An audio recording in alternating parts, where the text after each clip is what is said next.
Hey everybody, it's Matt from Rapid Creek. Everybody loves brunch. Everybody in the world loves brunch. It's a fact. And one of my favorite things at brunch is a bagel and some cured fish. A lot of times you have to go out to get that. I'm going to show you a little easy way to do that at home. Salmon is the typical fish that you would use. This method will work with any kind of fatty fish.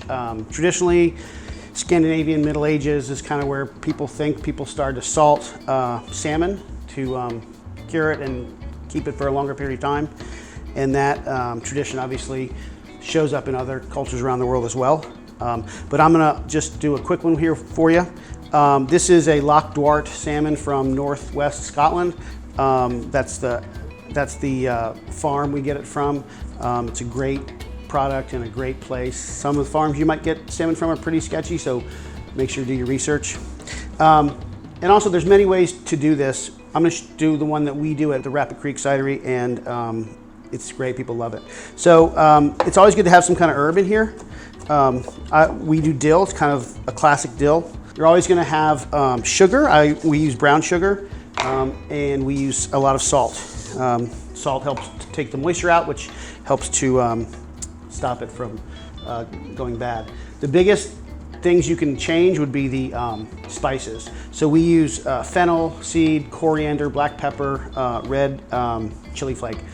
But you could go any direction you want to. You could go more of a Southeast Asian, use some lime zest. You could go more Mexican and do like chipotle. Cilantro works really well as well. Mix this in, and I mix it all together really well. You just want to get a nice even spread of everything in there so the fish doesn't have different flavors at different parts of it.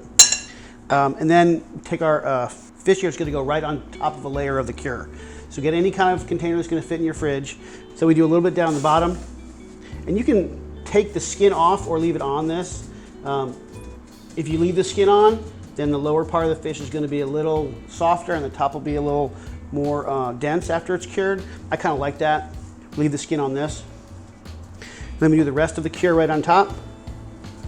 Get every surface to touch the cure. Make sure it's real packed in there. And then the next thing you're going to want to do is get some kind of a flat surface to lay across the fish.